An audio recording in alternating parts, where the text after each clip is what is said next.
Sweet. Let's see if we get some chatters in here. Warm up this place a little bit. That's right. It's really windy here. It's very... Like, what's the ambient temperature? 75. Oh, that's nice. That's pleasant. Yeah, that's great. It's beautiful up here. I have 1,100 followers on Facebook. I'm just gonna post it on my Facebook. Nice. Do that. Who are these losers? No, I'm just kidding. Grinwing's in the chat already. Hello. I need to get on Twitch. I feel like I was watching. All right, I'm gonna admit this. You know, John's Arcade, Arcade Outsiders, sort of an inspiration, but he still has his old show, Video Game Outsiders, and it's on Tuesdays. Yeah. They streamed live with video, and I'm like, oh, I see, just like us. It's what's happening. Yeah, that's great. Did they not used to do that? I listen to his show, but it's really boring. It is, yeah. But it's better when you can see them. I've never seen Michelle on video, like in real life, live. Is she as cute as her voice? Yes, it's amazing. That's nice. I was like, well, what's been going? Why haven't you been on the video the whole time? I mean, you would see John occasionally when he was trying to buy a video card that nobody wanted you to, they were trying to also use for Ethereum binding, etc., etc. But anyway, yeah. So that happened. I got this. So on and so forth. Remastered. Howard Jones. Humans Lib. I saw him perform a couple of years ago at a DeLorean gig. I saw him perform a couple of years ago at the Ordway. It was an acoustic show. And then was it? Yeah. And a year prior to that, I saw him. They were doing an 80s tour. Was it an intimate show, would you say? If it was for the acoustic one, it was, yeah. Yeah. Nice. We were in fourth row. It was really cool. It was right at the beginning of the pandemic. Oh. I think right after that, he canceled all of his dates. Right. So he's like, I'm sorry, but I can't go out with you. I don't remember if he had a British accent. I'm just winging it. I can't. Yeah. It's funny. His voice has not changed. In concert, he sings in the same pitch that he did when he was young. It's amazing. And he has lots of stories, which I really like. Mr. Peabody, what's up? Oh, where's my damn chat? Where's my damn chat? Here. Where's the chat at? My chat is not refreshed because Peabody's there. The only one that shows it's there is Grinwing. That can't be right. Unless he's on a timeout from last time. Did you put him in a timeout? Well, I was messing around with the settings.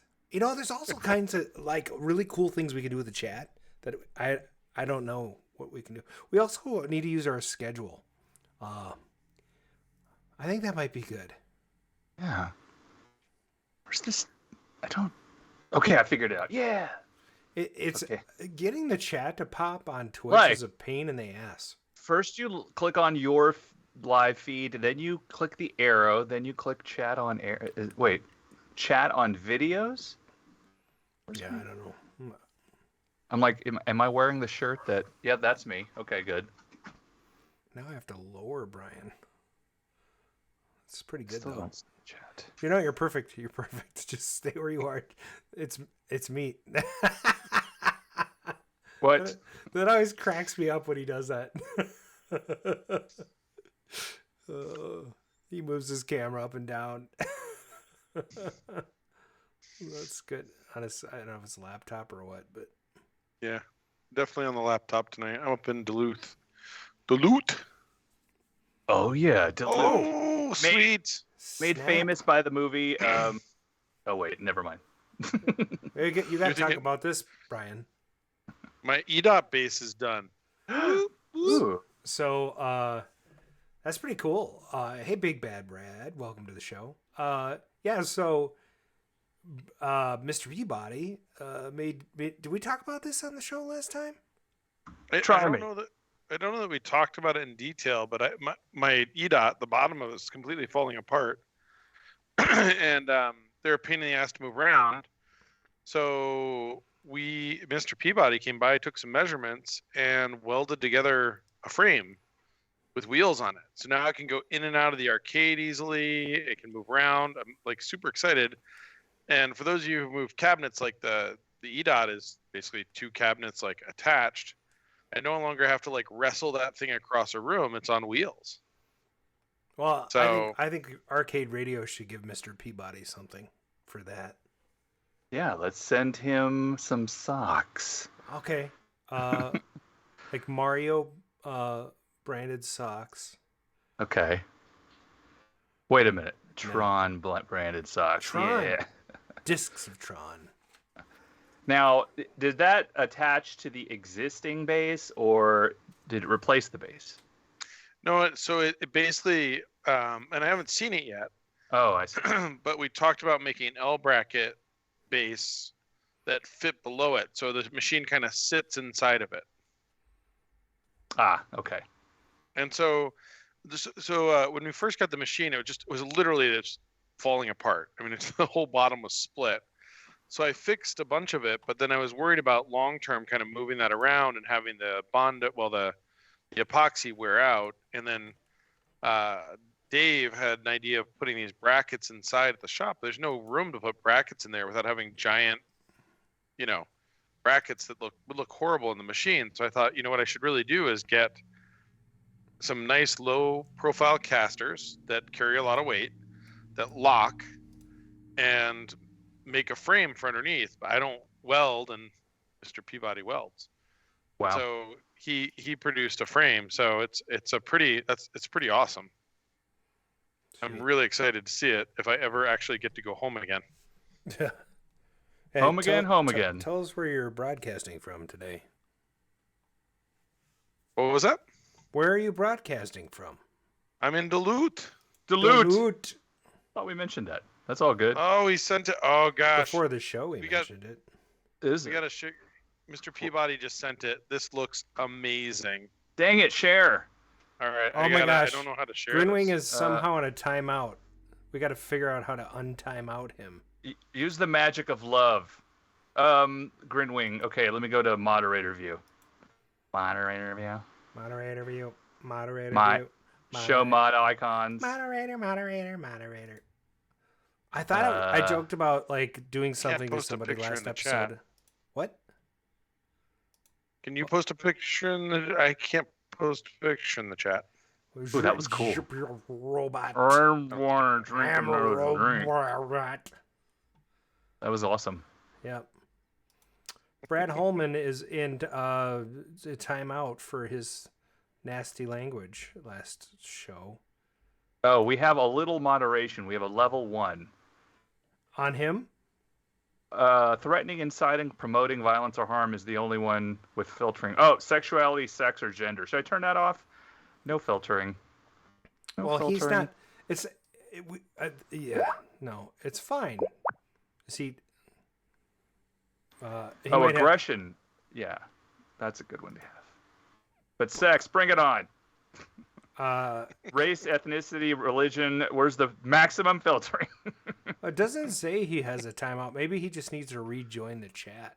Sex-based terms, no filtering. I just sent a picture to our chat. It's not filtering. So...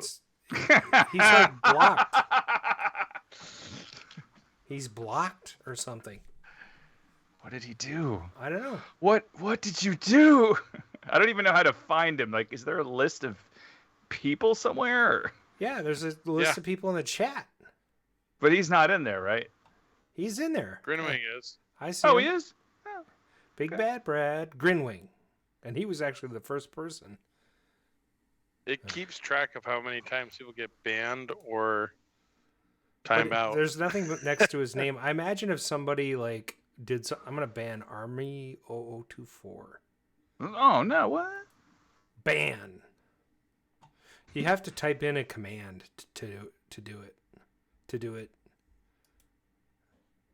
Oh, see, that's interesting. They don't see him in the chat. Yeah, he's not suspicious. Wait, it says manage suspicious user. Oh, wait a minute. Nope, not letting me do that. Well, you can set a font. I can see the last thing he said last week. That's only $1.50 a show. And then after that, zero timeouts, zero bans, zero mod comments. So I don't get it. Can you guys see that? What? Can you see the picture in our chat? Let's see. Skype chat? I'm not looking at your porno picture. Let's see here. Peabody sent a picture of the cart for EDOT. Oh, I see it. Oh, that's all. Oh. That's nice. Very nice. So I was trying to figure out how to share that with the audience, but I can't do it. Nope. But Adam can because he has OBSC. Right. I have OBS. Yes. I don't know what the C is for, but diarrhea. Oh wait, actually, no. OBSCs are the standard 30mm buttons from Sanwa.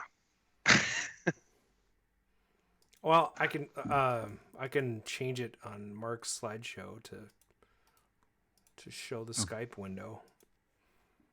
Nice. There. Where did my Skype window? Now I'm like, I don't want to see this picture anymore, and I can't figure out how to get out of it. There. Now I'm going to judge your. What are on those barrels back there? I'm sharing the picture. That's there it is. Not mine. That's awesome.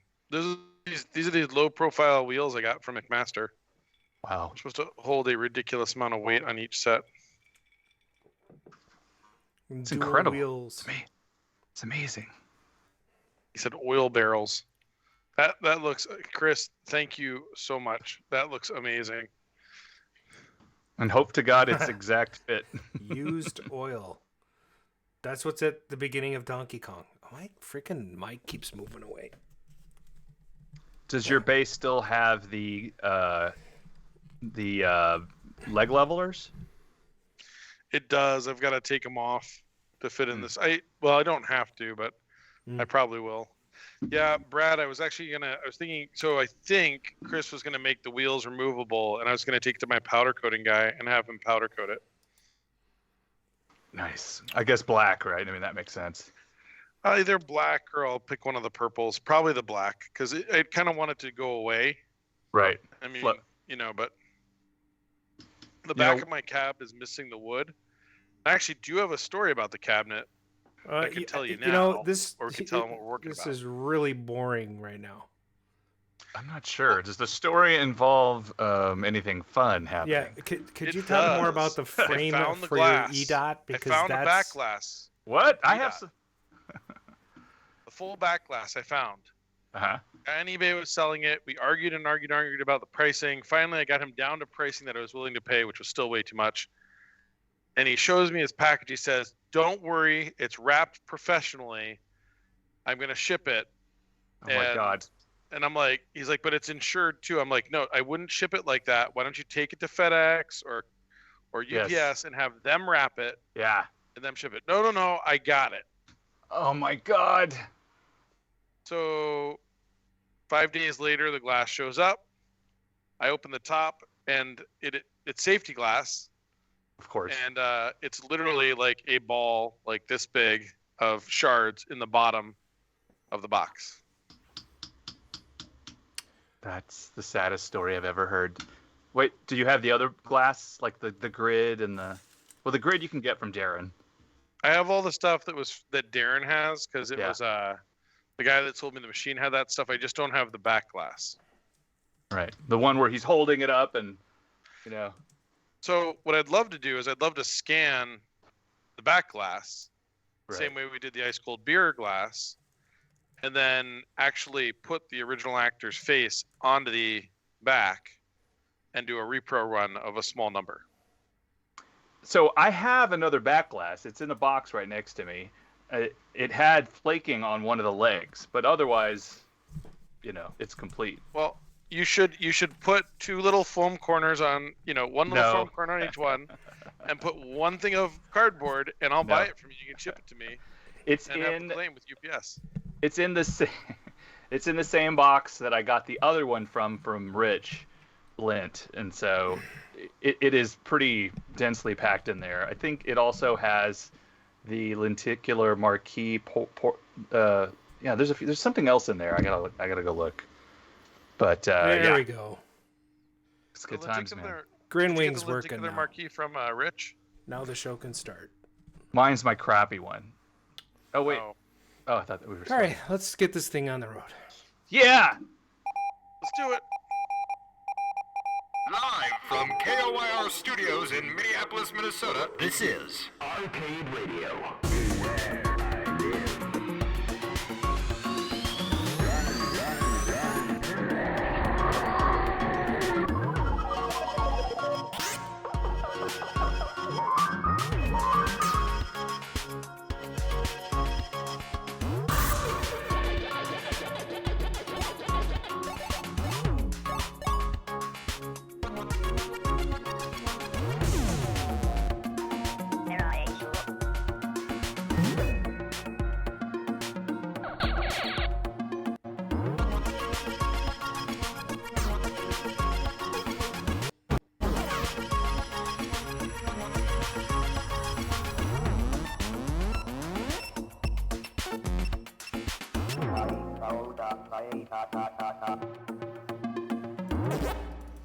Hello and welcome to, I don't know what this is.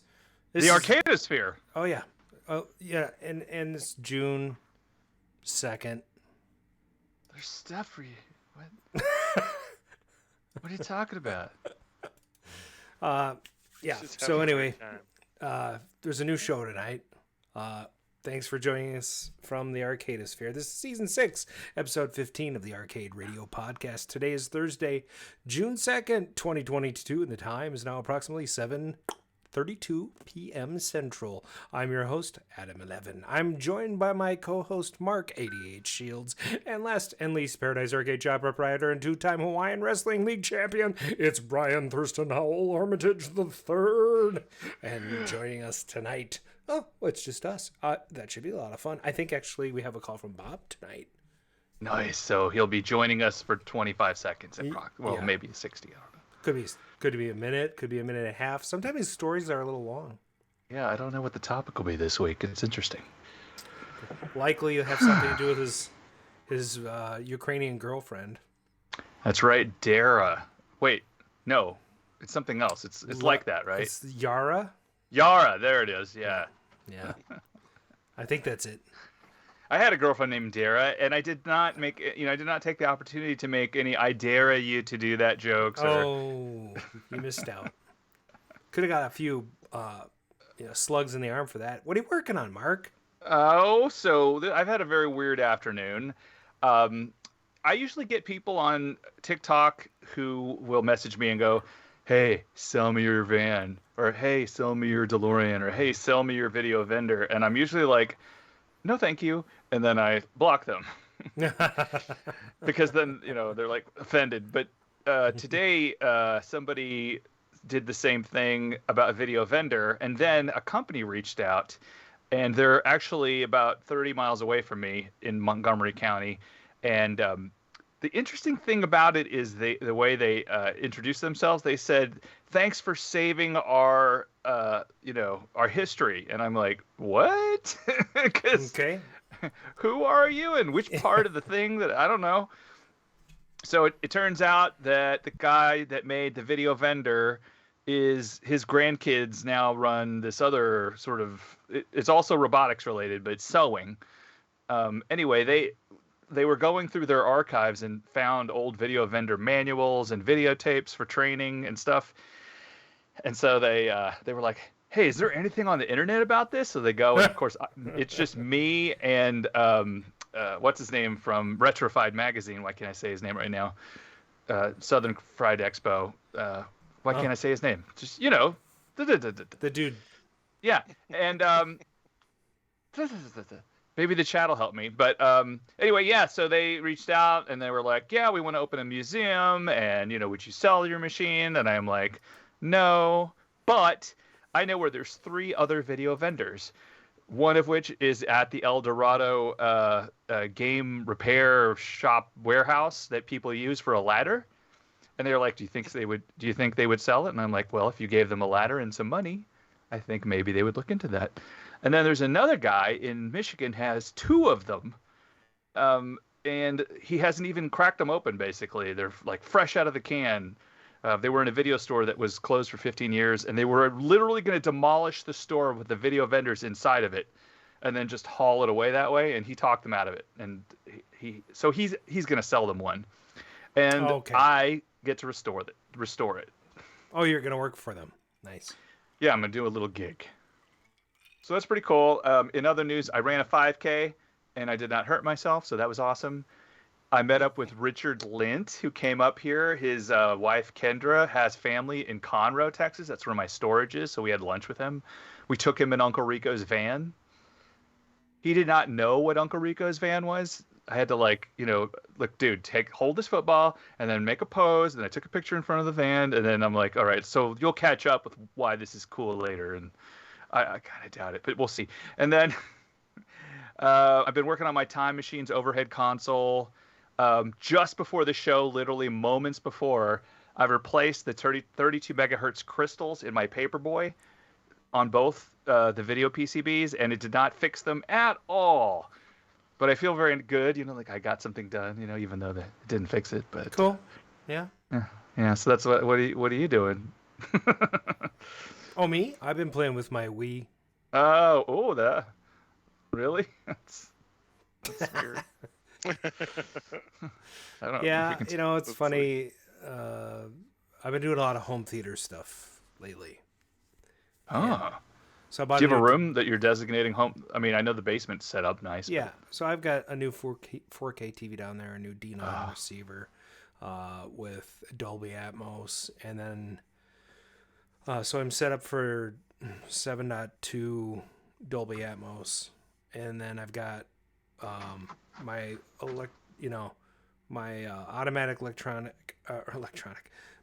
automatic reclining seats, and then I've got I got an Xbox Series X and a PS4 Pro, so I can play 4K Blu-ray content. And then I hooked up the old Wii, and I've been playing that more than anything, mostly bowling. Is the old Wii standard definition? Yep. I don't recall. It's 480p max. Interesting. Isn't that wild they did that? Yeah, well, it wasn't about the quality of the video, it was about the quality of the games. Right. Which is interesting because that was like sort of the little engine that could. That Wii came out at a time when Xbox 360 had launched, PlayStation 3 was out, and like they were slaughtering in like the gaming community, but eventually they had Call of Duty for that stupid Wii. Oh, I love Call of Duty. And actually they came out with a Ghostbusters Lite. They had, the one that came out on all the Pro consoles, but then they had the sort of cartoony version for the Wii. And it's fun. It's a fun console. So I got all the Mario games. I've been filling out my collection with that. And then, I haven't touched an arcade game in a couple weeks. So, other than to play it. Right. What game was that you played? Super Pac-Man. Nice. Because I moved that to directly under the 65-inch 4K television. So it sits right in front of it. So if you're not watching TV, the Fire Truck's right there, and then you can play. And I played Fire Truck too. Cannot not play Fire Truck when you're playing arcade games. It has to get turned on. It has to get played. So I demoed that for somebody who's never seen my basement last week. Oh. And who's never played that vintage of he's 12 13, years old? 13 years younger than me. Oh, okay. Yeah. Maybe even younger actually. But yeah, he came over as a coworker of mine, and we had barbecue and played Fire Truck, and we did all the Wii sports. Bowling? Does that count as a sport? Yep, tennis. Of course. Baseball and golf. Baseball has been very good to me. Baseball. We did not play boxing. that's all right. Yeah. I did get Mario and Sonic at the Olympics, which I guess is the very first crossover with those two. There had never been a crossover with Sega and Nintendo before, and that's it. And there's some really fun games on there. Ski Jump is really fun. It's on one of them. And then they have a 100-meter dash, and they have to run with the Wii and the nunchuck. And I was winded at the end. It was super fun. But yeah, I've been sort of filling out the Wii collection because when I have the guys over for the next guys' night, in addition to playing Super Strike and Fire Truck and all the games we love to play, I'm gonna dig out the Wii and we're gonna do an actual game of Mario Kart where with the I got 4 wheels, so we can all race with the Wii controller in the wheel. So that'd be fun. Oh wow!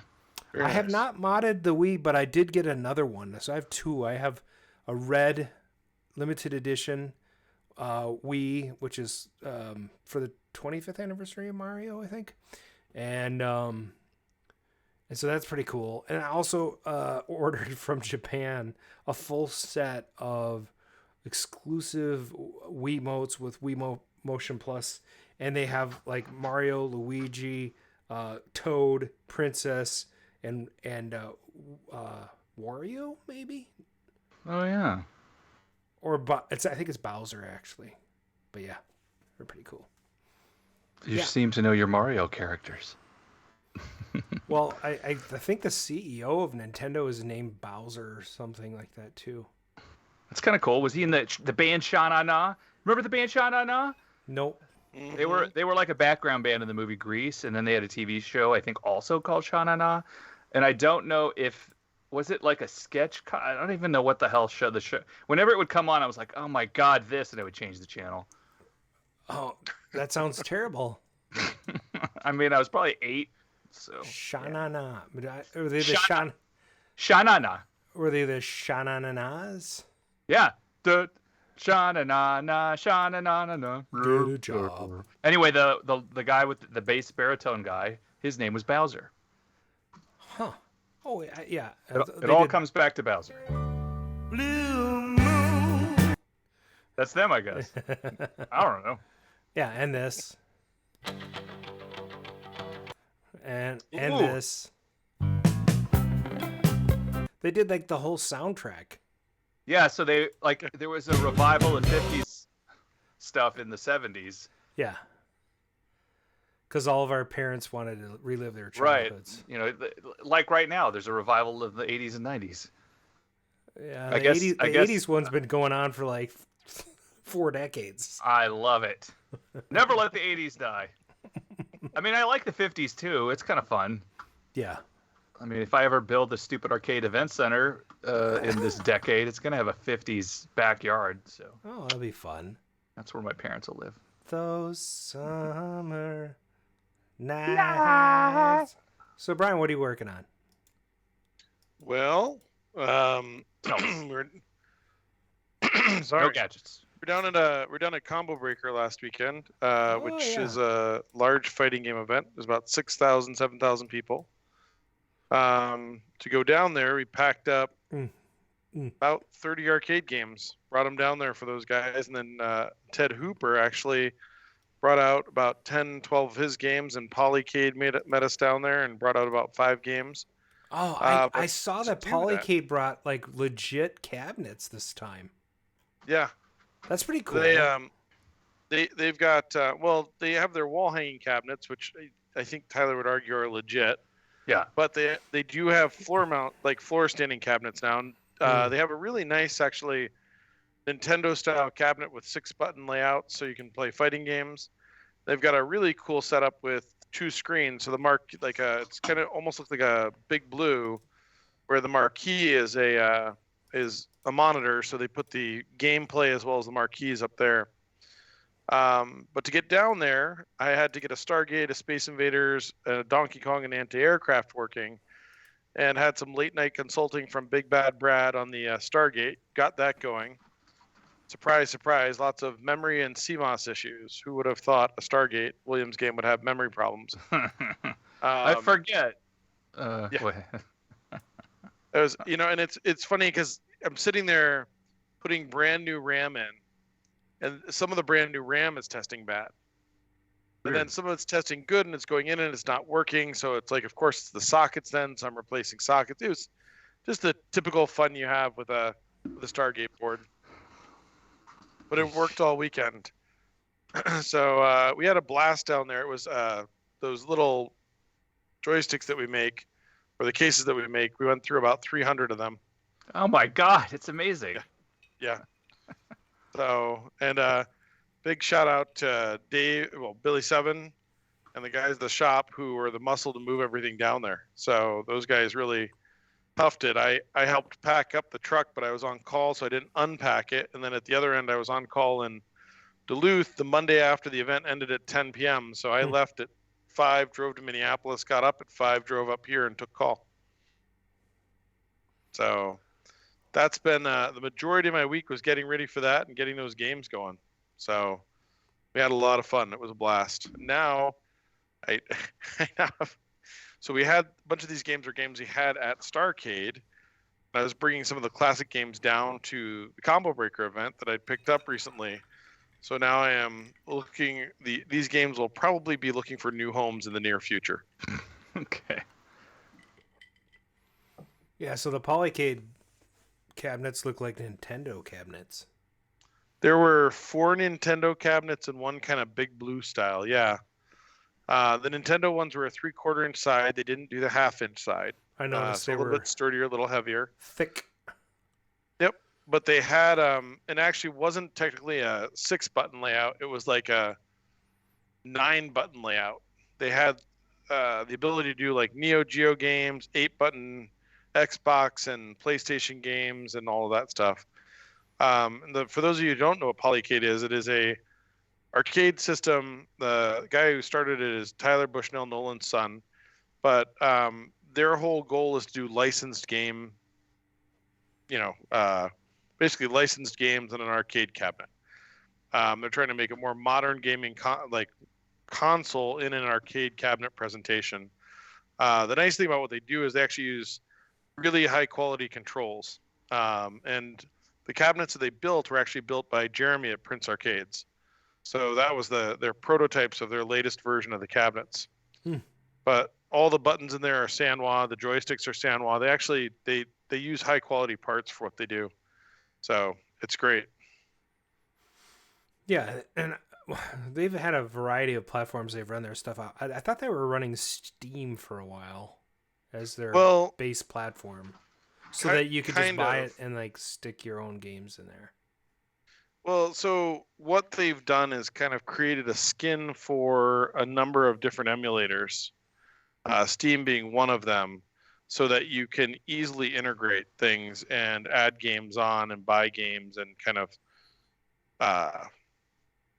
basically build a system that makes sense for you. So they're really focused. Actually, at first they were focused on the cabinets. They're actually switching focus now. This is the inside scoop to a software-based system that makes building your own RetroCade console arcade game setup easier. So they're basically trying to compete with MAME. Cool. Which is not interesting. But not Arcade 1-Up, possibly? No, so what they're doing is they're actually going to be working on presenting packs where they you can buy their controller board, their controls kind of all wrapped up, and it will plug into their front end extremely easily. So you can build your own Polycade. You just make your own cabinet. Nice. And you plug the stuff in, plug it into the USB, and you're not sitting there for hours trying to go, okay, this button should do this. Just oh my look God, it up the way they say. It works. Yes. Yeah, that'd be worth it to me. It's such a pain, MAME can be. It's really nice for testing ROMs and troubleshooting, and I have a setup that took me forever to put together, but often games have to be tweaked on a per game basis. It's a pain in the tuchus. Well, the other thing they're doing is working on, they don't have this done yet, but essentially integrating that in with LED Blinky so that you then get buttons lit up for the games that you're playing with instructions presented on how to play those games so that it lets you know which buttons you're using for which games. And I mean, it's like most, it's like a consumer product versus freeware, right? MAME is wonderful freeware. And if you want to spend the time tinkering with it, you can do amazing things. But I know that most of the people that buy these setups, do MAME setups, they just sits on the shelf forever. They never really put it together all the way, or they get it partway together and never finish it. They're making the setup easy. So it's just kind of show up, plug, play, it works right out of the box. And there's not a lot of setup time. They take care of a lot of the back end details, which is a neat idea. I think everybody should buy one. I know where they'll be available. I remember when we had him on the show, he was driving. Yeah, well, he pulled over for us, didn't he? Like he found some eventually. Yeah, that was fun. Yeah, that is not easy. Doing the show and driving, I can speak from experience. So. You've done that. Actually, both you two have done that a couple times. I feel like I've gotten like 5 times by now. So this is my driving headset. I should go get in the car. Nice. Or yeah. You have a nice view there, Bryan. I have a beautiful view. You should show everybody. I should take you guys for a walk. I can take you guys for a walk. Here we go. Ready? Oh, yeah. I just had to do that for Adam.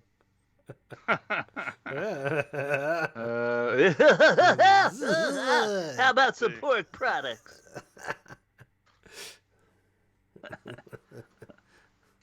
Oh, wait, Yeah. he's doing something. What is that? He's going to the wall. Well, he's gonna go to the terrace. yeah. It looks like he's in a desert. What is happening? That is a lake. That's Lake Superior. Oh my God. It's a lake, big lake. That's the way to have a little apartment in the middle of nowhere. That's awesome. Yep. So I'm up here taking call. Dang. And Wow. actually, let's see. They're down there at the fire pit, and you can get s'mores at the front desk. That's beautiful, man. It's a tough life. Yeah, right. So bad. It's just... Have you guys bought any new music lately? Because I just spent like $500 on music. What? No, I do want to check out the new Tears for Fears album. I haven't done that yet. Oh, yeah, that's been out for a couple months now. I still been meaning to give it a full listen, focus and listen to the thing from beginning to end. I know Def Leppard put out something. I heard the song and it sucked. It was so bad. And I'm that's like, too bad. So bad. Well, Men Without Hats has a double out now, and it's great.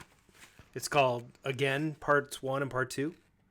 Oh. And there is a re-recording of Safety Dance. I could play it, but we'll probably get that section of the show. Let's yes. But it's called No Friends of Mine, and it's much different than, the Safety Dance. It's like a ballad, and he re-recorded the vocals and everything. It's really cool. It's like it's Safety Dance, but it's not. So nice. Did I mention that?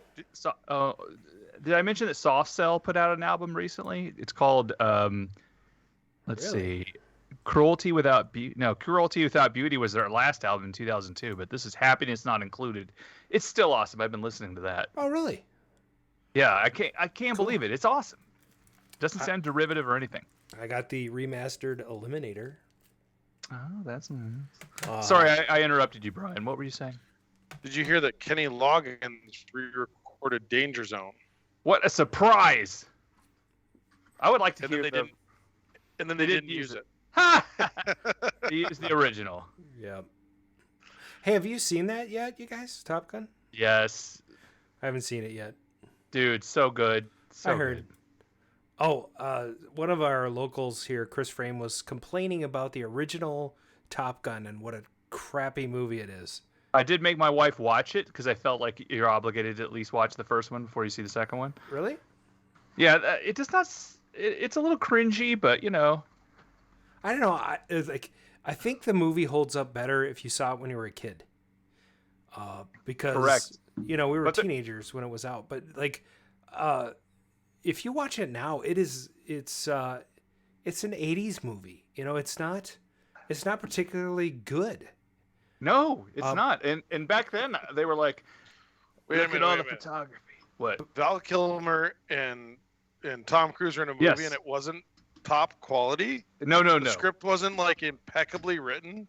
Well, I just think it's stupid. Like if you watch, I watched The Jerk for the first time when I was in my 30s, and I watched it by myself, and it's a piece of shit. It's a terrible movie. It has not aged well. It is Steve Martin doing Steve Martin. No! Somebody's shooting these cans. Yeah. Now here's the funny thing. I watched it again with people that had seen it when they were kids. Yes. And it changed the way I viewed the movie because I started to giggle a little bit when I saw certain scenes coming up because I knew the shtick. Right. But it's not a good movie. Neither is they brought up Big Trouble in Little China. I love that movie. I think it's one of my favorite movies from when I was a kid, but it's not a good movie. I haven't seen it in a long time. It's terrible. And oh my gosh, like I loved it. Yeah, it's awesome, but it's like stereotypical Chinese 80s. It's terrible. It's really quite terrible. And then they dress Kim Cattrall up as a geisha. So. Oh yeah, Kim Cattrall, 80s Kim Cattrall. Which segues perfectly into Stranger Things season 4. Have you been watching that? I dumped Netflix. Oh my God, I'll get you my login. Don't worry about it. They're going to start charging for logins. That. Did you know that? What's that? They're going to start charging per login. No, they haven't started doing that yet. No, but they're going to. Maybe we'll see. Yeah. I mean, their stock has tanked, so. I'll just kick somebody off. It's okay. No, it's Christine has Netflix still. I'm holding off watching because the second half is coming out in July. So. Right. Well, I mean, it's parts 1 through 7 available now, and then parts 8 and 9, which are more than 2 hours each, will come out. Holy crap! July 2nd. Yeah. It is so good. We just before the show, just before I put the crystal into the 2 boards, I did watch the second to last episode of Stranger Things, and it is, it's like Picasso. Those guys, that's the best thing Netflix has going for it right now. And I'm not, it's not a joke. They are actually hurting, and they, I think they prematurely had to release Stranger Things because their stock is tanking. Yep. They've raised their prices 3 times in 20 months. They are now more than HBO. They're the only service to charge for bandwidth. No one else charges for 4K content except Netflix. So, if you're not paying attention to, it's like the cable company. If you're not paying attention to what your monthly bill is on Netflix, you should check. Because it's a bunch of bullshit. They've lost their way. They used to be a good company, and now they're a shitty company. Stranger Things 4 is awesome. And the last episode, Mark, it just keeps getting better. Oh my God, I'm so excited. Yeah, and I have no qualms with Stranger Things. I'm not saying that everything that they put out is tripe. I'm saying that the company is shit. Right, exactly. Stranger Things aside, Netflix is a pile of crap. Because they have Cobra Kai and they have a few other. Oh my God, I love Cobra Kai. Tricks up their sleeve, but I'm not really a big fan of Cobra Kai because every character on that show is basically a piece of crap and listens to nobody. Every character. They brought back the classic label for this. Come on, focus. There you go. Yeah. Oh yeah, Coors. You're drinking that right now? That's pretty funny. Yeah. Banquet. Is that Banquet? Yeah, of course. Yeah. I gotta say, I love the Dungeons and Dragons scene. Yes. In Stranger Things, though, it was done so well. And that part too, they could either win or lose the round, and then they're concurrently showing you the basketball. Okay, so you're getting your spoilers. So good, so right good, now. so good. And I will disconnect both of you and do the show myself. Oh no, that'll be weird if you do that. We're not giving any spoilers, just talking about the show. Yeah, Okay, I didn't give you the outcome. Brian of is now muted for the rest of the show. You got to sit there and have your little tirade about Netflix. Let's talk about something fun. You're let's getting dangerously close to getting booted from the show right now. Let's go to gadgets. That's his next. We can't boot him. He's in the gadget section. I got to get booted before my section. Okay. Yeah.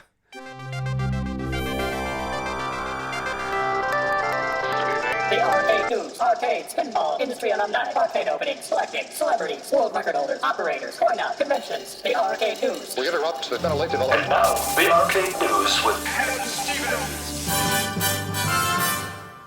Ha! Well, so much for the gadget section. From Hackaday.com, Color Vector Display Controller brings arcade classics back to life.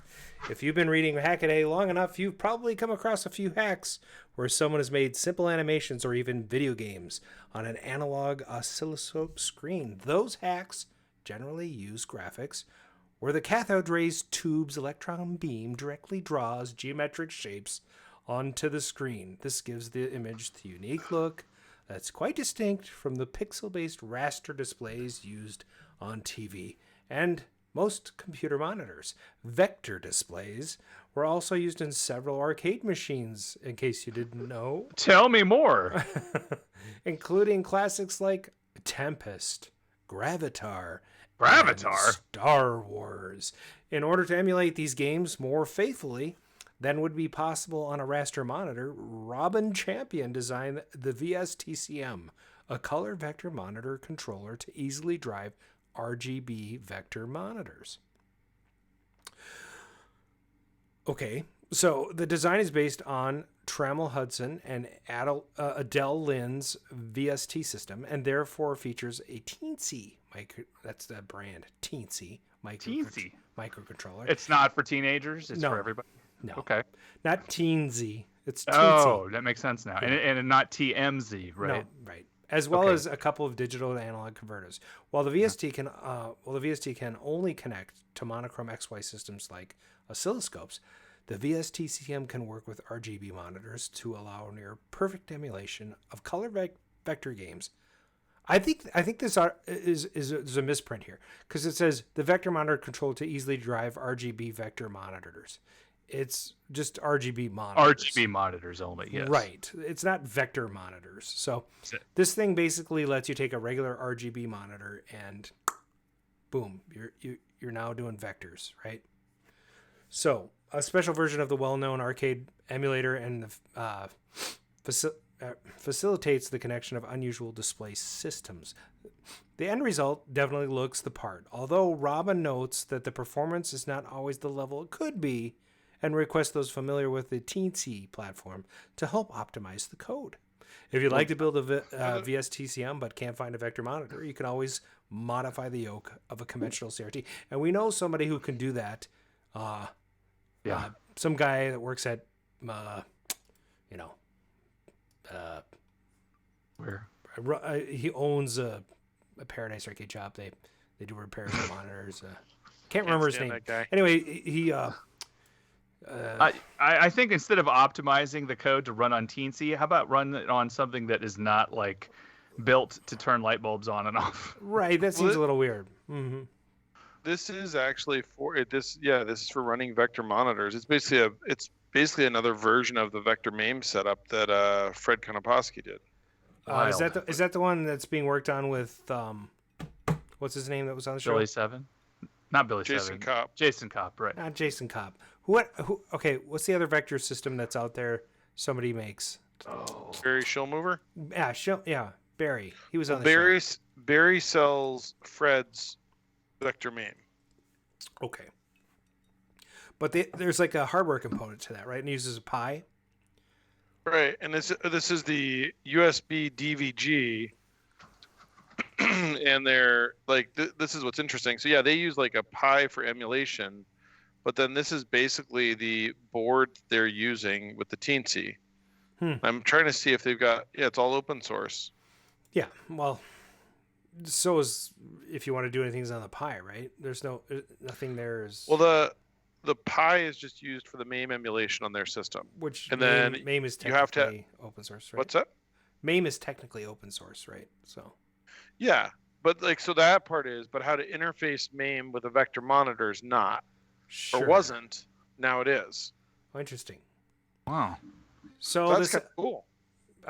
This other one is also one that Bryan could probably speak to a little bit as well, because TechSpot.com is talking about the unreleased Atari game Marble Madness 2 leaking online after more than 3 decades.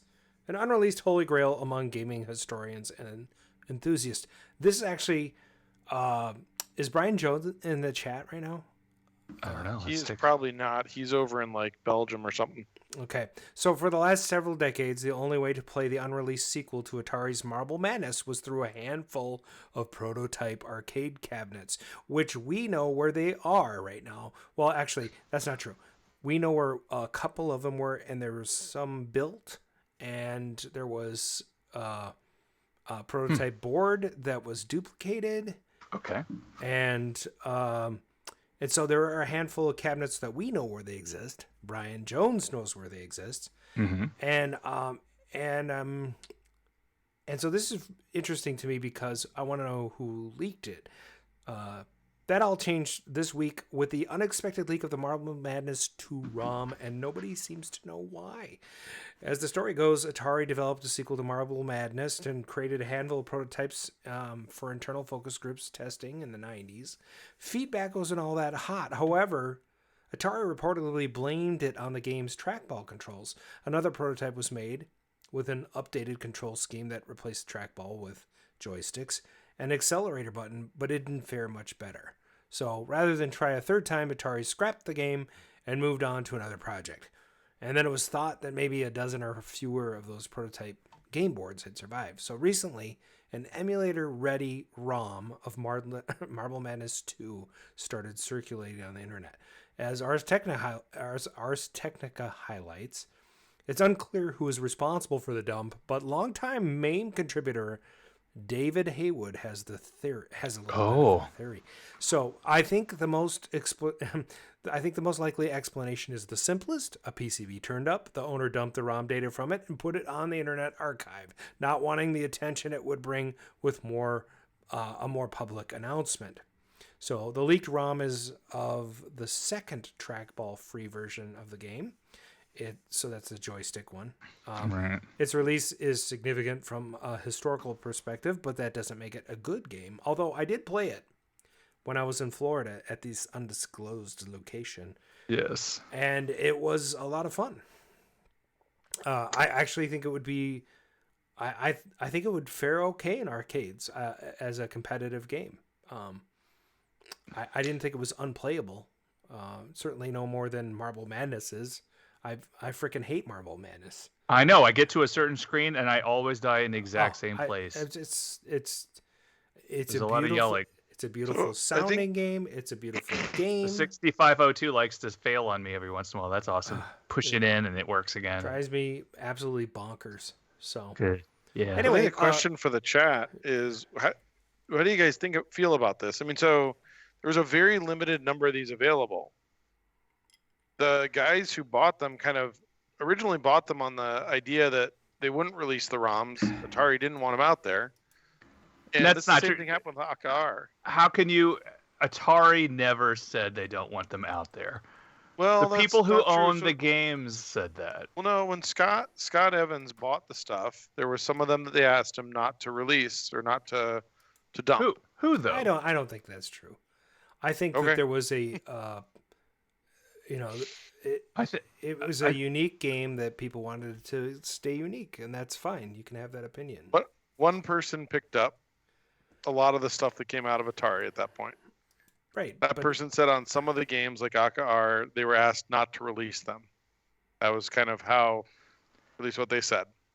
Who's they? And how? I mean, not that you're calling you a liar, but who's they? When the stuff was purchased from Atari, when it closed, But Yeah, I guess like if you buy a Batmobile from Warner Brothers, you're not allowed to drive it on the street, but you have documentation that says here's stipulations for you buying this. So that's an example. So maybe they had something similar to that. That's what was. Come to think of it, now that I think about it, Warner Brothers owned Atari at that point, right? So it They could owned. I don't think they Probably. owned that. Yeah, they would have owned that. Yeah. be interesting. So I mean, and I don't know. I wasn't there for the deals. That was the story that was told. But you have these guys who get these games, and you look at these dumps going out. So this one was probably from the story, as I understand it, is there were 3 full prototype games that are out there. Everybody knows where those are and who has them. There's a 4th board set that was unaccounted for and disappeared for years, and that's probably the one that got pulled and dumped. So, yeah, I mean, it's like, so is it, when you have these rare games, what do you do with them? Should they dump them? Shouldn't they dump them? Well, and I understand from a collector standpoint, you have something that's rare. It certainly has more value if it doesn't exist anywhere else, right? I mean, Right. So when AKR came out, I didn't even know what it was. So And AKR is a little different because, I mean, technically AKR, the ROMs are taken without permission from one of the people. So Yeah. it wasn't that somebody released them that owned a board. They dumped them. Like somebody went into somebody's collection, took them without them knowing, and then dumped them. sure, and that's both an atrocity and I enjoy having the game in my house. But you know what I mean? It's like I get the feeling of loss that people that own the prototype. Although I gotta say, if you have an AKR cabinet, they are very unique in the first place. Yeah. They have a rounded marquee, kind of like APB, and Like Xevious. Right. Well, sure, yep. I have like the video vendors ROMs. I'm gonna dump those and put them out there. But obviously, the coveting is not the same as Right.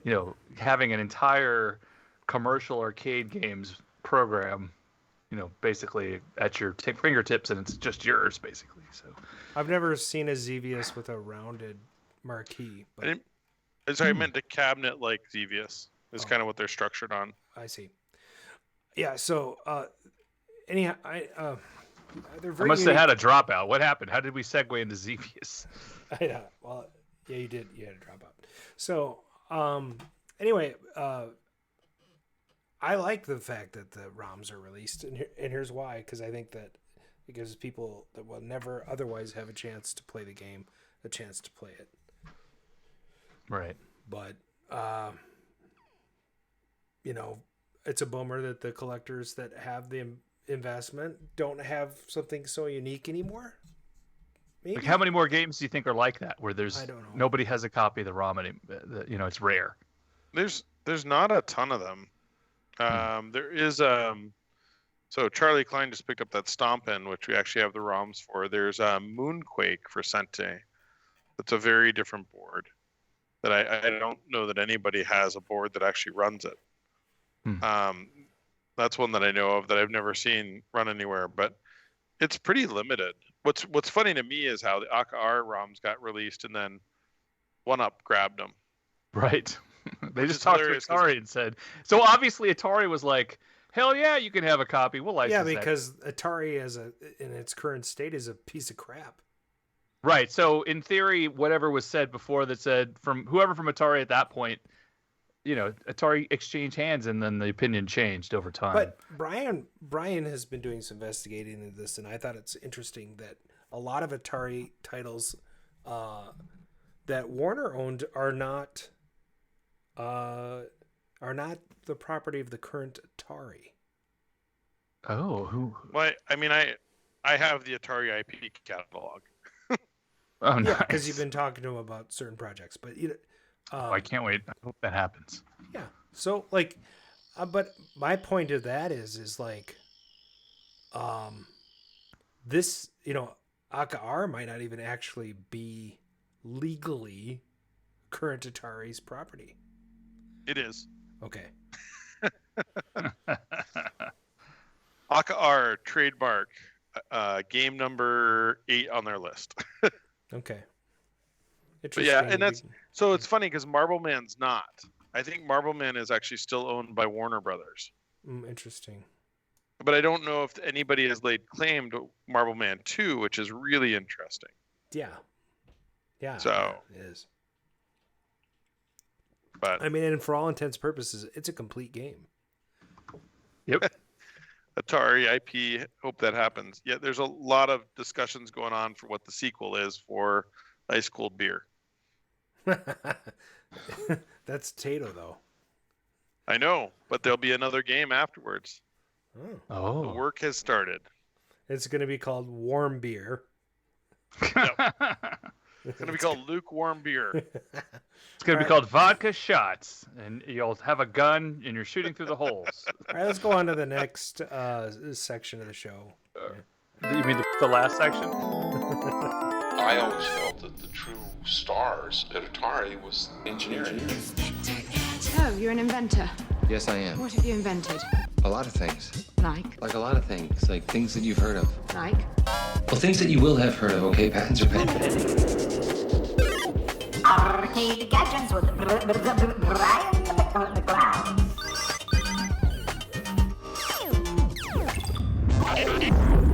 Welcome to the Gadget segment. Today we have 3 gadgets released by Netflix. Oh, no. And did I get banned yet? Anyways, so the first gadget is actually by Matt, 1999 on the KLOV forums. I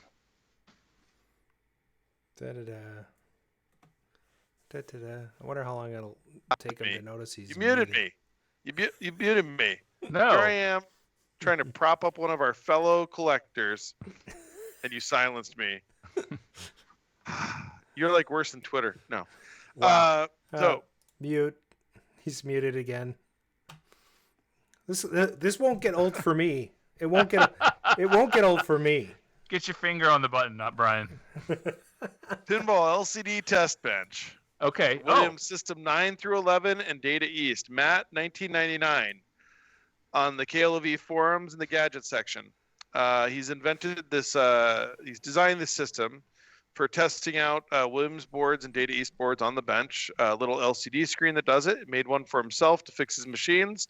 Has offered to reproduce these for others if there is interest. So if you work on Williams System 9 through 11 or Data East machines and you are interested in this, go to the forum, sign up, tell them you're interested. Right now there are no responses. So I'm What are you talking bringing it about? up on the show because this is a great idea. That's cool.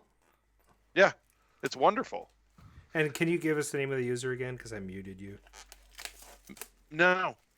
Well, I don't care, but the users might. Matt, 1999. Matt, 1999. Nice. Very. Here we go. In Is the he chat. Minnesotan Prince related? 1999. Do you think and he was going born in on- 1999? He's probably born in 1999. Probably born. That's the scary God. part. Gizmodo. This is not a gadget that is available for sale, but a gentleman took a USB NES RetroPort V2, which allows you to plug into a USB port, and a console tuner Titan 1 dongle, which allows you to then plug a USB port into a Wii. And He said he dongle. used his Power Glove. Sorry. Power Glove. He did... Exactly. Sorry, I didn't meant to say Switch. Used his Power Glove to play Mario Kart on the Switch. Oh, Can you run that by me again? I just, No. That whole sentence. You got to pay attention. Let's go. Pl- So, USB NES RetroPort V2 allows you to plug a Power Glove into a USB port, and then a console tuner Titan 1 dongle, which allows the USB port to then be plugged into a Switch. He then created a custom script to allow these to play. on the Switch and played Mario Kart. Little angry eyebrows on Bryan. All to use the Power Glove. I mean, I know, that's crazy. Is there a never-ending supply of Power Gloves? I have one. That's awesome. I would like one. Hey, did you know that there are 2 sizes of Power Gloves? Okay. I'm not kidding. There's a large and a small. For real? Yeah, so when you go look for one, don't be careful, because if you get the small, it ain't going to fit. Oh, it'll fit on my wife. Her hands are like... hands. She tells me, she's like, I have Skeletor hands. Not only are they small, but they're also like her wrist and her hand are the same width. Like, don't even put handcuffs on her because she'll get right out of them. Not that I know from experience. Anyway, moving on. The final product. One that I know everybody's waiting for. Yes. Shaquille O'Neal. Yeah! Is teaming up with Arcade 1-Up for a Shaq version of NBA Jam. Oh my God. I can't believe you did that on the Gadgets. I had to. That's terrible. I mean, Arcade 1-Up is legit. I mean, unfortunately, what are you going to do? So it's interesting. I did a little bit of looking that? at Arcade 1-Up. It is amazing how pervasive they are. Although there's this great picture of like Arcade 1-Up on the Ellen show where they're on their little stands. Mm-hmm. Be high enough to play, and then those stands are on another stage in order to be high enough to actually really play. Oh God! Like it's kind of comical because they're like, "Hey, we're gonna play Arcade 1-Ups," and it's like, so. I mean, so this one looks to be the closest to the real size, the same form factor of a real arcade game. Didn't they just have one that was almost full size? Yeah, I think that's what this cabinet is. Except for. Yeah, it's a larger one with Shaq on there. I mean, you can't make a Shaq edition that's the normal Arcade 1-Up size. You'd get lost with the shoes. Right. Nice. Yeah. That's it for the gadget section. All right. Well, I guess we'll go on to the next section. Nice. Back in '82, I used to be able to throw a pigskin quarter mile. Back to the Cade with Time Runner. Why are things so heavy in the future? Is there a problem with the Earth's gravitational pull? That's right, Doc. There is something wrong with the Earth's gravitational pull. Hey, everybody, welcome to Back to the Cade. It's the section within a section. Well, no, I'm not ready for that yet. It's the thing and I'm whatever the thing. Right, exactly. So for my opener, I thought I would talk about Netflix's Stranger Things and how it tends to revive songs from the past. Okay. So, and this is not a spoiler, so don't worry about that. That's good. But Kate Bush is featured heavily in the show. Her 1985 single "Running Up That Hill" that actually has gone to #1 on the iTunes chart. Nice. That's awesome. Anybody here a Kate Bush fan? Anyone? I am. Actually. I like her. Is she still around? I would love to see her perform. She is, but she she has a. Well, Christine McVie had a fear of flying. She has a fear of performing in front of American audiences. Oh man! So what do I got to go to UK and get her? Yeah, you can only watch her in the UK. That sounds good. Yeah. Okay, so that song first appears in the Stranger Things season 4 premiere episode. It is there's a significant impact on one of the characters. That the song in question, "Running Up That Hill," was the first single off Bush's album "Hounds of Love" that would go on and become her biggest hit of the era. The track was and I didn't know this. The track was originally titled "A Deal with God," but was changed by her label for fear that it would be blacklisted in religious countries and I can't believe this is the list. United States. No, Italy, France, and Australia. Oh. How are those religious? I mean, I can see Italy maybe. Boppity boopity. This is not the first time Stranger Things has helped revive a song. Following its use of the theme song to the hit fantasy film The Never-Ending Story by Lamal last season. YouTube revealed at that time that searches for the music video spiked 800% shortly after the new episodes were released. If you don't know it already, the first 4 seasons of Stranger Things Well, I mean, at least season 4, volume 1 are currently available to stream via Netflix if you want to pay too much. Yeah. I did that for Adam. Or Mark will make his password available at the end of the show. Right. I think I can share it up to 9 people. So first serve, first come. Yeah. Wait, no, that's not. That's terrible. So now my question to Adam is when is he gonna find the button? What's in the juke?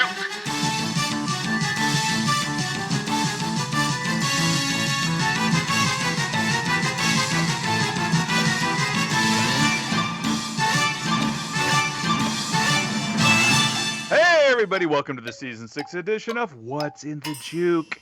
It's the game within a game within a podcast. Today, we feature super short, isolated audio tracks once again, this time from 1985.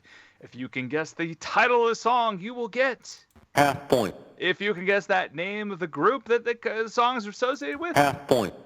If you guess both, full point. Oh yeah, if you don't know either, please fight it out amongst yourselves. Fight! Get him! Kick him in the nuts! Now that the fighting is over, let's... Good. Hey, so Adam, I created a couple extras, so you may see 2 versions of the same thing. Oh, okay, yeah. I don't know if that... I kind of labeled them, but whatever. I see. Wing it. Yep. You can do it. I got it. And if we need to play another track to get people to get what's going on, and the other track is kind of hilarious that I added. So. All right, cool. All right, here comes your first track. Ooh, I've got a feeling. Oh, that's funny. I just mentioned her. I know. I can't believe it. That's funny. And this is a tough track. Oh, totally. Ooh, I've got a feeling. Underrated, I think. She has a couple of solo albums. One came out in 2015 or something. I like her and her former husband's music just in general. Yeah. She's kind of a baritone. Oh yeah. I mean, is she? I mean, definitely lower octaves. Well, my mom, I was listening to her one time, and my mom goes, "Who is this guy?" So, what do you do? Which is funny because my mom had one of the albums that she's involved with. I don't think anybody's gonna get this. We're gonna have to tell them. No, somebody got it. Who got it? Are you on the? Is Bryan muted again? No. No wonder. You muted me again. I didn't mute you. You muted me again. I did not mute you. I'm sitting here going, Mr. Peabody got it. I did. Congratulations, Mr. Peabody. I recorded the points despite Adam's attempt to sabotage you. Now he's just gonna mute himself periodically and blame me. Oh my gosh. It's like, oh my god. Yeah. Okay, right. Next track. I said it again, but could I please rephrase it? That is a good one. I said it again, but could I please rephrase it? I have no, I would not know what this is. I have no Oh, they got it. They're getting it got right. it. Really? Grinwing. I'm amazed. That's some serious. They got the band, but are they gonna get? Oh man, yes. Mr. Peabody. That's some serious 80s juju right there. Half point. Half point. Nice. Okay. And so who was it, Bryan? Mr. Peabody for a half point for the name of the song, and Grinwing. Almost like Mr. Grinwing. So that was for the name of the band. And and those were, because nobody has said them yet. Oh, sorry. Duran, New Moon on Monday. Nice. Duran. Named They will for get you, a Barbarella. character on Barbarella. Okay. Still a good movie. Especially the beginning. Oh yeah. It's like one of my favorite intros to a film ever. Yeah, my dad was like, "I'm gonna leave." Oh, here comes your next track. Make me feel crazy, make me feel so mean. Oh, that's a great isolated track. Oh my god, I love that. Just yeah, I worked on these. Watching for the lag. Oh, I'm gonna play it one more time. Make me feel crazy, make me feel so mean. Andy Baldwin? And the SAO gets half point. And Grinwing gets a half point. Half point. Nice. For On the Dark Side by Eddie and the Cruiser Guys. All right. That's right. Here comes your next track. Make everything alright. Oh, that gives me the tinglies.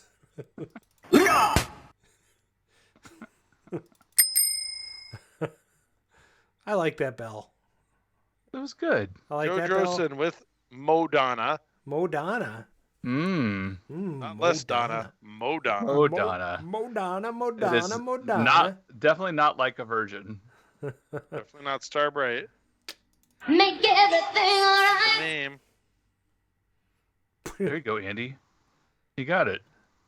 Nice. Lucky Star. Oh, wait. No, he didn't get it. No, You're it's right. not You're the right. name of the song. That's right. The lyrics, but... You're right. That's the lyrics that follow this, but that's not the name of the song. I gave away the name of the song. Brad, just refresh the screen. Brad's on Mike Page. All right, Mike Page. Yeah. Whoop, whoop. Mike Page is on the board. You must be my lucky star. I remember listening to this at a pizza place that's like right around the corner from here, which no longer exists. Oh. But the pizza was delicious. That's sad and good. Okay, here comes the next track. 1, 2, when it's falling apart. One. I was worried about the quality of this one, but I figured, what the hell, I'll leave it in. Yeah. Billy Idol. Nope. Play that one backwards. Play that one more time. What's weird is that it sounds terrible, but if you listen to the song, that's how it sounds. Yeah. Tom Brokaw. Mr. Peabody with the Night Ranger. Oh my God, pull that one out. Wow. Shall we play a game? A Pinion. Half point. No one got the song yet? That is not the right name. No, Mr. Peabody pulled out the right name of the song. When you close your eyes. When you close your eyes, do you dream about me? Rosen gets a quarter point for War Games. Nice. Quarter point is not in here. They both just added it. W. So you guys are moving on to our fabulous showcase. It's a brand new car. Okay. That wasn't the clip. Oh. This is the clip. The count goes on. That's it. All you need. That's all you need, right? But Yeah. there's an extra one in case you want it. We'll play that in a minute so it doesn't like back up to it too quickly. You know, like right now. The countdown star. Oh, that's funny. Yeah. It's like the Whiskey Flipper. The countdown star. The count goes on.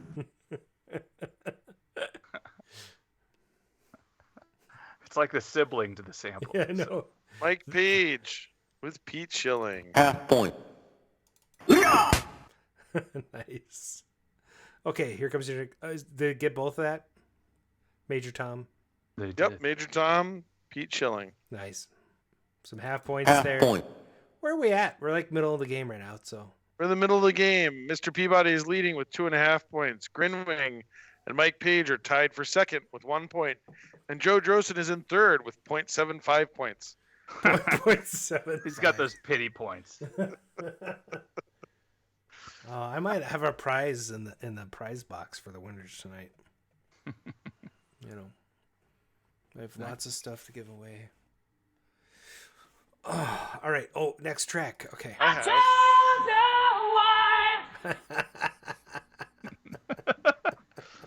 Oh, I'm not playing that one again. Fight like a robot. Man, Bryan, you're so hip. Grinwing, Quiet Riot, Andy, come on, feel the noise. Half point. Did he spell Did he spell it right? The inappropriate spelling of the. He did spell it right. Oh wow! Excellent. Here comes your next track. Another day, some other way. Oh, you can still hear the music in the background on that one. Whoa. This is the song that comes on in the OR almost every time we put 80s music on. Oh, nice. And I pimp the techs who are all in their 20s on what band it is, and none of them know. Well, that's because this was their one hit. Grinwing with Rat. Don't tell Susan that. She'd be very upset. Well, I mean, it was their one. And Grinwing with the Dame, round and round. Half point. Yeah. I think they had now another... have a fight for first place between Mr. Peabody and Grinwing. It's real. It's getting real. It's getting kind of hectic. Yeah, so Rat had 2 songs, and this was their biggest hit on the top 40. But that doesn't mean they weren't on the metal charts over and over again. Right. But anyway, they were really big in my junior high. Yeah, this song was big. I saw them about 10 years ago. Wow! I don't think it's the original lineup anymore, though, is it? It's when I saw them, Jizzy was not the singer for them. It was what's his name? He did a 1-year stint for Motley Crue as lead singer for them. John Corabi. Yeah, well, interesting. That's because Wuzz's nuts can't sing anymore. Vince Neil. Oops. Well, no, and then they booted him because Corabi was I guess, anyways. But I think the original crew of Rat is mostly back together now. There was Stephen Piercy's Rat and one other one. I know too much about this. This is ridiculous. This is amazing. Well, you're kind of a metalhead, so this is where we. And they rejoined so then the band half the band went with Corabi, half the band was with Stephen Piercy, and they kind of came back together at one point. Yeah, see, we need to know. But it's Skid Row was Sebastian Bach, right? He left. Is that how? Mm-hmm. And then they had that crappy singer who unfortunately passed away last year. But yeah, I don't know. A lot of those 80s rockers are kicking it. It's about that time. Okay, next track. High shoes with the cleats flicking. That's a good clip too. I love this band. I bought their just when I needed 2-disc set. There we go, Joe Drossen. All right, nice. Half point. Mr. Peabody pulling out magic that puts him in the lead. Half point. Nice. And the band name is The Cars. It was The Cars. Nice. That's magic. Oh, it's magic. This is my favorite Cars album of all time, I think. Yep, me too. Heartbeat City. But it's a fun story. I got to go to Boston a long time ago. Tower Records still existed, and the Cars, who are from Boston, had just released their quintessential Just What I Needed 2-disc set with sparkle paint job on the jacket of the CD set.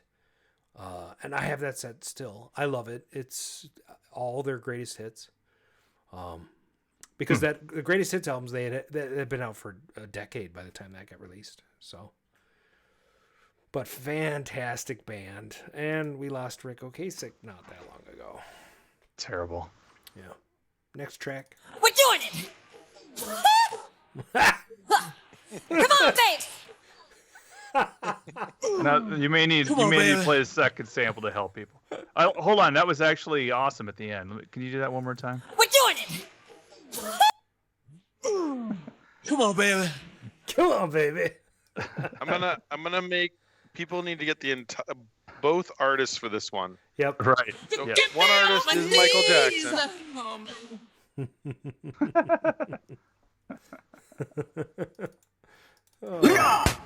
Here we go, Mr. Peabody with State of Shock. Someone else in this? Yeah. Just one other person. Play that other sample, Adam, if you could. I did. Oh, you did? Get me on my knees. Yeah. Good times. The Super Bees. Please, baby, please. Not David Bowie. Full point. It's definitely not Paul McCartney. Wow, we are swinging and missing. Oh, man. He's known for his lips. Who got State of Shock and did not get the answer? It's the Jacksons with Mick Jagger. The Jackson 5.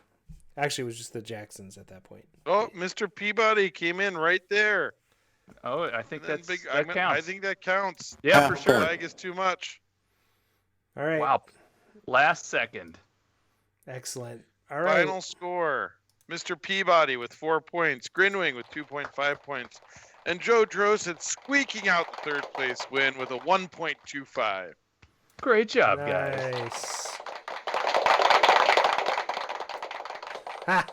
Get in, fight like a robot. All right. Oh, that's the end of that section. Aw. But we can check the voicemail. Okay. What do you mean? What's the... What? There's no bumper for this section. Maybe we should make one. That's a bumper. Yeah, that counts. We could. I don't know if let me look at the bumper board here. The bumper board, we have this. Too long. Oh, that's a pretty good one. That could do it. Oh, I like that. Yeah. These are samples that I used to use on the original when we first started. Right. So, yeah. Hello, I'm Billy Idol, and you're... What the freak? Enough is enough! I have had it with these monkey-fighting snakes on this Monday to Friday plane! Everybody strap in! I'm about to open some freaking windows. That's a good clip. That could work. That is good. That's my favorite Samuel Jackson quote, just because they redid it for the TV. The Monday to Friday plane. Hey, did you guys hear something? That's not a bumper. That's an actual dog. All right. Let's check the voicemail. Oh, okay.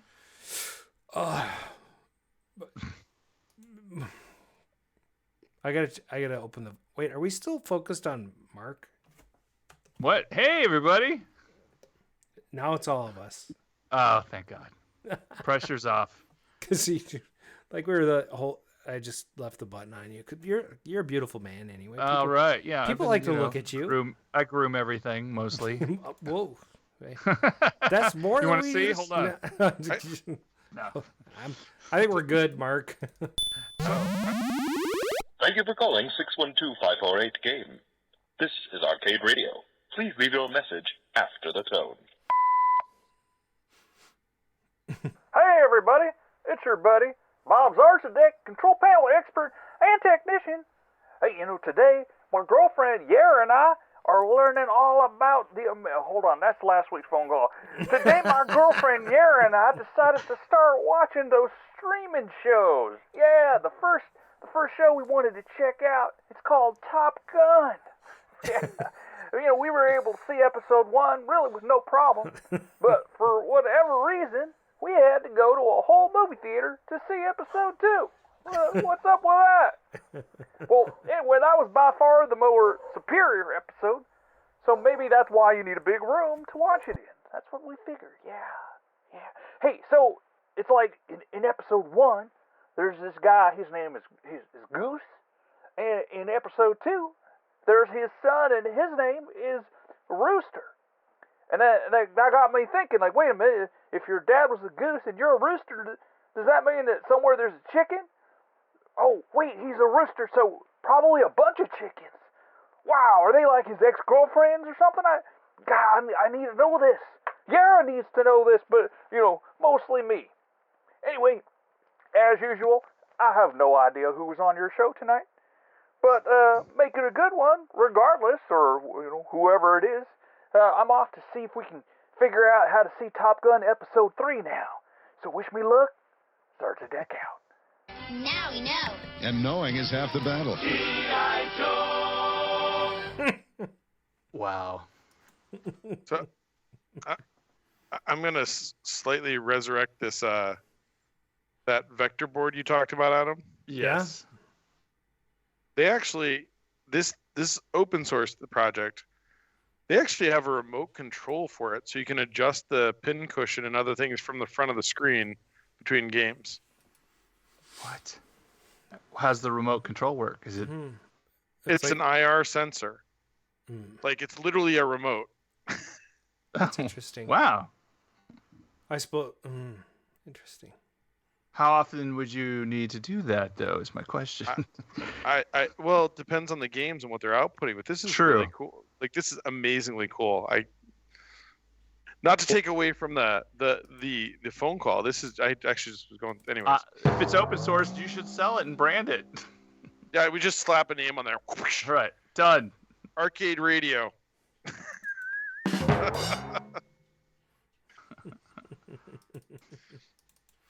Nice. Now what do we do? There's no guest. Well, now we do have one more vector thing to mention that I learned this week that's super cool. Sure. So first of all, the guy that did the Scott Swayze, the guy that did the FPGA version of Major Havoc, is working on some other projects that we were chatting about, and I can't disclose what those projects are. But what I can say is that I learned something really cool about the G08 system. Or the G80 system. The vector boards, like in most of them, are XY, right? That's what we always refer to it as. Yeah. Well, on the Sega system, it's an XY output to a monitor, but the vectors are actually calculated in polar coordinates. So if you think of the Sega vector games, a lot of them have a rotational component.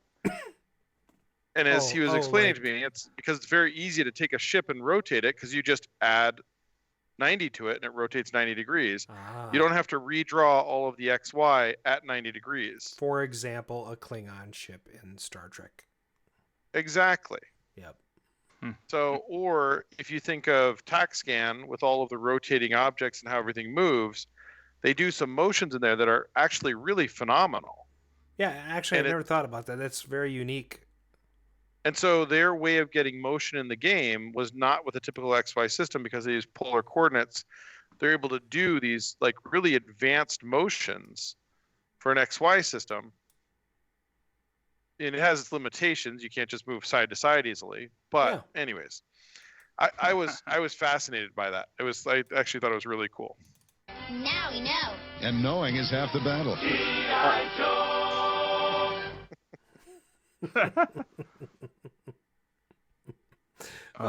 Someone shot the food.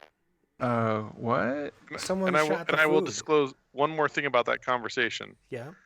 I made a very strong push for TACScan to end up on a game that will be in a cockpit. Because I want to play TACScan in a cockpit. Wait, there was a TACScan cockpit, wasn't there? No, there was not. What am I thinking? I'm thinking of Tail Gunner. What are games that would not make good cockpit games? Let's see. Pac-Man? If Sinistar can be a good cockpit game, Pac-Man can be. Sinistar is one of those games. Like, the cabinet looks amazing. Well, but actually, what is the point of the cockpit? Actually, it would be kind of cool if there was a giant Pac-Man that you had to climb into the mouth to play. No shit. And then I also thought that it'd be cool to have a Donkey Kong with like a giant barrel you got inside. Yeah, I could see that. That's a good one. Yeah. Dig Dug cockpit. Dig Dug. There's Yeah, except for there's a tunnel in the arcade. You go down into it. It's underground, right? Yeah. Exactly. It's called the environmental version, but you have to climb down like 8 things of stairs. But so I think TACScan is one of the games there should have been a cockpit of it. Like that's when there should have been. Did we have this conversation before? Nope. Like what game should have been a cockpit? I'm trying to think right now. I'm gonna say no. So what game do you guys think never had a cockpit version that should have? It bothers me the TAC-SCAN didn't have a cockpit version. I don't know. Wait, I guess, I mean, is Discs of Tron really a cockpit, or is it's environmental, right? So. Yeah, it's a cockpit. That's cockpit.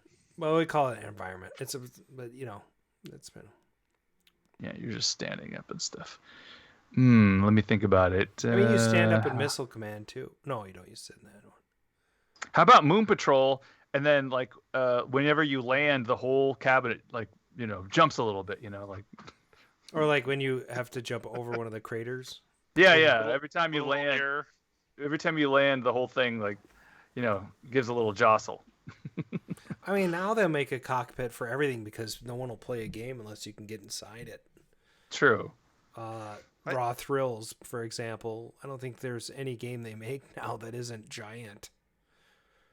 I think it's just because they charge like $12,000 for a game, so like we have to make this huge to make it look like it's valuable. $12,000 seems underpriced, actually.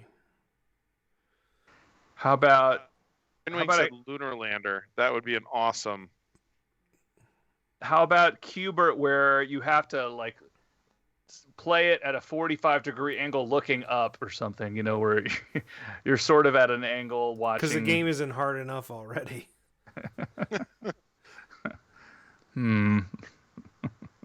I don't. Ooh, Time Pilot. Wasn't there a Time Pilot cockpit? Not that I'm aware of. I think just Cocktail and Upright. What if you did a Space Invaders where you had you did it with a mirror, like you do in some of them, but you tip the mirror to almost like 60 degrees, so it looks like looking down a playfield of it. There actually is a Zaxxon cockpit. It's super rare. What? Yep. I'm going to post a picture in the chat. It was one for sale not that long ago. Oh. It has it's like a one-up chair. Oh, it's weird. Yeah. Here's the Clav. Somebody snagged the pictures. I'll post it. So for people that have Clav accounts, you can take a look at this on your K-Love. K-Love on the K-Love. I like where this is going with the lunar lander cockpit. Big Brad suggested putting LCDs in the cockpit to simulate lunar window views. Oh, that would be awesome. Whiskey Flipper. Gals panic, for privacy. Gross. Yeah. I have a Cal's Panic 2 board. I need to find a candidate machine to put that in. Yeah, Jabaruga's obviously not in the chat tonight because otherwise he would have had a Gals Panic comment. Great. Well, I mean, we haven't had anybody bring up Exterminator cockpit, so. Oh, God. I'm surprised. A tissue dispenser. Ugh. I'm kind of surprised that that Battlezone didn't have. Oh, yeah. That's already sort of a unique cabinet, though, right? But Red Baron had a cockpit. Yeah. Yeah, that's a good point. Oh, and that brings up the point. Jason Kopp just had a sale of his Red Zone PCBs that are plug and play. They sold out like in moments. Everybody got mad. Yeah, I don't know. I didn't even know what it was. I saw the post. I figured Battlezone was on it and something else. And Red Baron. So you can play Red Baron on your Battlezone, or vice versa. Oh, interesting. The Red Zone. Right. It's pretty cool. I mean, he actually had a poll for people to think of another name. They had a different name before, but Red Zone seemed to be the one. Oh, and it also plays Battlezone 2, which is a hack somebody made, and it is amazing. But it's not a hack. It's a rewrite. I mean, yeah. I mean, I don't think there's probably no original Battlezone code. Maybe, I don't know. But it's really cool, actually. I know. So I saw it. there's all these other weapons you can use. You can pick up things. It's like Spectre. They made it play on Vector because it wasn't a Vector game. Yes, they made it play on Vector. Yes, that's awesome. So it's really funny because Battlezone is not an Atari IP item. Is that because that was Warner then? But Red Baron is. Yeah, this may be one of those you need to provide your own ROMs or situation. Well, no, I'm just it's kind of funny the split of things, like how it was really weird what ended up happening. They were bought and sold so many times. Yeah. Current CEO is like a 35-year-old guy from Minnesota. We should get him on the show. Yeah, why not? Yeah. Yeah. I mean, Atari. I mean, the guy who made the video vendor, he's ready to come online. Really? Yeah. That'd be fun. Talk about VHS mechanisms for 2 hours. Well, I mean, technically it's just a vending machine. It doesn't play the tape, so. But they were in Chicago. So. Agent X83 says Exterminator Cockpit could have sprayed you with fumigation. Oh, what? That sounds like a terrible You get idea. fumigated. Funa? I think that's. I have an ex-girlfriend named Funa. No. I think we're running out of steam, guys. It's almost I think so. Well, that's what happens. When I'm going to share one picture here with you guys. Okay, what do you got? It up. Oh no, it's a penis. Oh no. Oh. No, I haven't seen this anti-aircraft cabinet. Okay, where's that at? Let's see. I'm gonna throw it in. I don't know how to put it onto. Adam can post it. You just put the link in the chat. It's fine. You can just put the link in the chat. I can't put it in the chat. Sure you can. You're an admin. You can do whatever you want. It's not a link. It's an actual picture. Well, don't put then right click and do get image link. It's not online. It's in a PDF from Atari. Oh. Sent to me for an IP catalog. Oh. Golden Tee would be a terrible cockpit. It'd be you know what they need as a cockpit? Like Golden the golf collector guy that's out there at the driving range. So you're like in the machine driving around collecting golf balls while golf balls are hitting the machine around you. It's in the chat. That your picture's up on the screen now. Oh, nice. So, I've never seen an anti-aircraft with that bezel. And the green marquee yeah, bezel. And that's the ad on in their IP catalog. Yeah. So now you should do what FET does and build a cabinet. Yeah. Make it so. Looks like it could be a Wheels 2 cabinet. I'm not sure the bezel's up too high, so it looks kind of like an anti-aircraft cabinet, doesn't it? It's probably just prototype. They did that with a lot of their games. In the early days, they had a lot of ads come out, and they didn't match the cabinet. Yeah, now I think about Wheels 2 was Midway, so no, not Atari. I love that scenery though. Like that's really cool. Yep. So, anyways, if anybody knows anything about that, let me know. All right. Mr. Peabody said Golden Tee would be a terrible cockpit. Yeah. I have a long list of terrible cockpits, but yeah. I don't know. We had fun tonight. We did it. We made a show out of a couple of sticks and a chewing gum and nice. Yeah. We should get MacGyver on this show. Ah, man. Or MacGruber. I mean, that'd probably be easier. I don't like MacGruber. Yeah. And actually, that'd be harder. Isn't he have his own talk show? Oh, that's true. Maybe we can have each other's podcast call each other. And then... There's a podcast with Jason Bateman and Will Arnett. Oh, I've heard about that. I would love to hear that. Yeah, what's it called? Will Arnett. Can't spell. I Jason don't. Bateman. No. Podcast. Great. Thanks for listening in on the double. Wait. That's yours. Sorry, I'm not supposed to say that. What have you invented? Smartless is what it's called. The what have I invented? The CD. No, it was a question in the app. Oh, I see. What have you invented? The restore CD that you put into a PC. My dad and I invented it in like 1983 or something. So nice. Good times. Yes. Do we have credit for it? No, but whatever. The first restore CD. I'm gonna make a Wikipedia entry for you. That's good.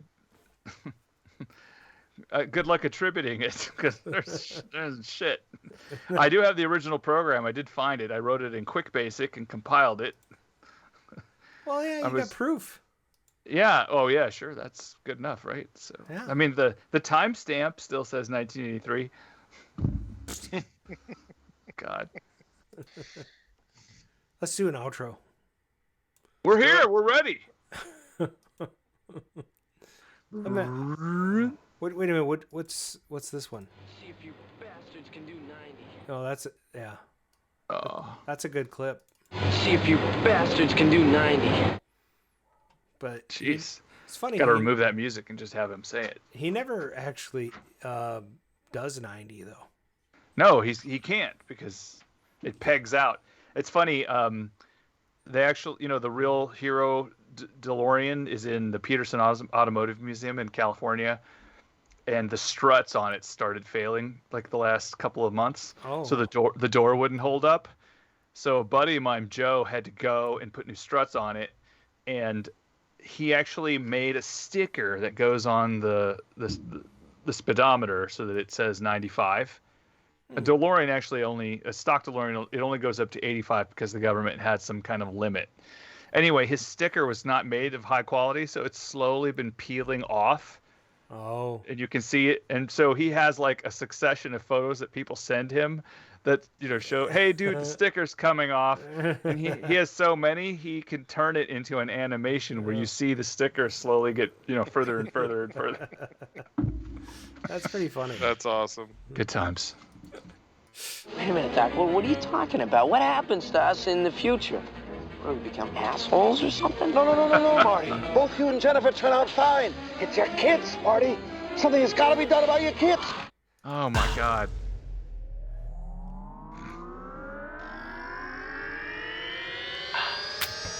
That's been the Double R's. Thanks for listening in to the show. Hey, check out our website, RcadeRadio.com. That is RCADE radio.com for all of our social media and swag links. Swag. Call and leave comments, just like Bobby Z at 612-548-GAME. That's 4263. Yeah, consider supporting our Patreon. Or there's some t-shirt shops you can buy stuff from too. Noise. Subscribe to this Twitch channel to follow us and click on that notification bell so that you'll know when we're streaming live, just like Grinwing. That's twitch.com/RcadeRadio. If you like what you're hearing, consider dropping a 5-star review on Anchor, iTunes, Spotify, or wherever you consume our podcast. That's going to be it for tonight's show from the Arcade Radio team. We hope you had a blast. And we'll see you on the next episode. Take care and have a good night. All right. I'm going to play this music really loud now. Uh-oh. What is that? That's someone's pelvis. It's Elvis the Pelvis. Bryan got his pelvis out on the show. He's a hipster. Ha ha ha. Do you remember? Oh. That'd be here. It's missing. Oh, shit. Well, it fades in and out, so I can't tell what you got. My excuse. It's fading.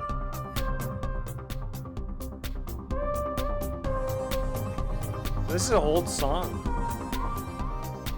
Good times. Welcome to Stranger Things Season 5. Season 5? There's only 4 seasons, right? Now, yeah. Well, it's done after July. No, there's one more season. That is the season. No, season 5 will be no. That's the end of season 4, volume 2. I like this. Hi everybody, it's your buddy Bryan Zarzadek, pelvis expert and technician. It's the long lost brother. All right. I'm gonna hang up this phone. See you guys.